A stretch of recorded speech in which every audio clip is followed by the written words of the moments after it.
Aujourd'hui, nous procédons officiellement au lancement de la toute première édition du Gala régional de la presse prévu le 11 novembre dans les jardins du complexe Aubert.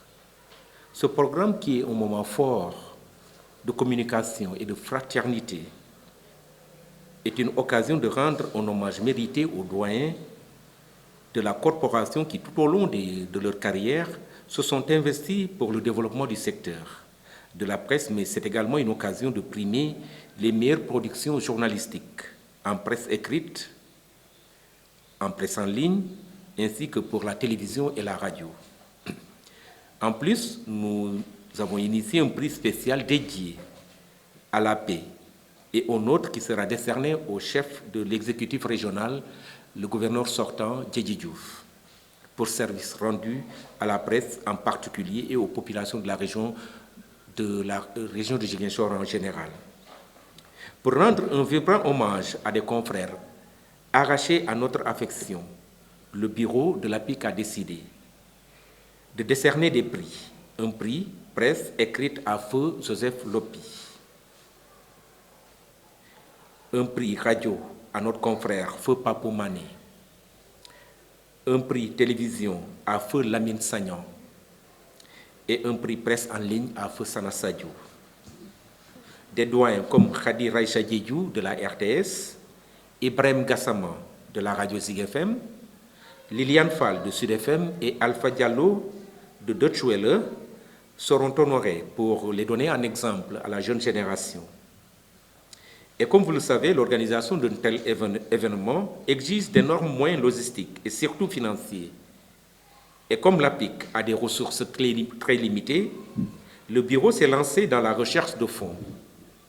C'est ainsi que nous avons sollicité l'appui de toutes les autorités de la région naturelle de la Casamance, à qui nous avons adressé pour certaines des demandes de parrainage et pour d'autres des demandes d'appui.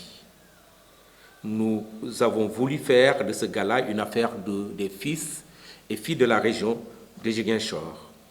Il faut à ce niveau saluer l'engagement de certaines autorités qui, aussitôt sollicitées, ont vite réagi favorablement et ont pris l'engagement de nous accompagner.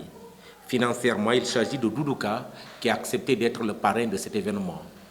Nous attendons la concrétisation de cet engagement. De Seydou Sané, qui a accepté de parrainer le prix radio, le prix Papo Mané, et du secrétaire général de la Chambre de commerce qui a fait montre d'un engagement particulier pour nous accompagner dans cette initiative. Elles ne sont pas seules, ces autorités.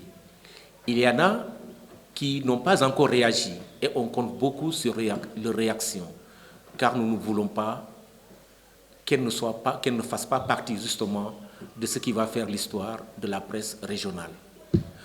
Parmi ces autorités, la ministre et maire de Niaguis, à qui nous avons sollicité une audience qui n'a pas encore abouti, et nous espérons, la connaissant, qu'elle va accepter à notre sollicitation. Il y a l'ancien maire de Ziguinchor, Abdoulaye Baldé, à qui la demande est adressée et envoyée, mais nous attendons toujours sa réaction. Connaissant l'homme, nous savons qu'il ne va pas tarder à réagir. Mamboy Diao, maire de la commune de Kolda, a été sollicité également pour qu'il puisse jouer sa partition pour la réussite de cet événement. Et nous comptons beaucoup sur sa réaction également.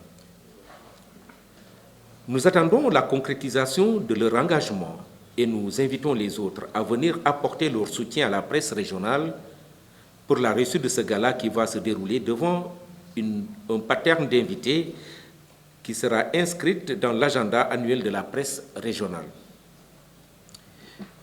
Pour rappeler que les prix que j'ai cités seront décernés à des journalistes dont les productions seront primées, les meilleures productions seront primées.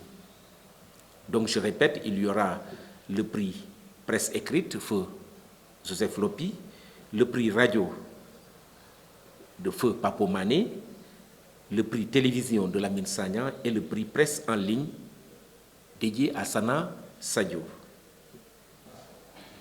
Aussi, faut-il le souligner, je profite de cette occasion pour informer que le bureau de l'APIC, l'Association des professionnels de l'information et de la communication, sera reçu à Dakar cette semaine par le PDG de Ecotra, promoteur de 50% de préférence nationale, Abdoulaye Sylla, qui est aussi sollicité par l'APIC. Donc c'est une information que nous donnons. Comme nous sommes toujours à l'attente, faut-il le dire, parce qu'aujourd'hui, c'est à l'état de promesse. Tout est à l'état de promesse. Toutes les personnes que j'ai citées n'ont fait que promettre. Concrètement, on n'a pas encore vu une réaction. Nous n'allons pas croiser les bras, c'est pourquoi nous nous félicitons du fait que Abdoulaye Sylla nous ait accordé un entretien. Nous serons donc à Dakar pour le rencontrer en fin de cette semaine même. Voilà l'information que nous livrons.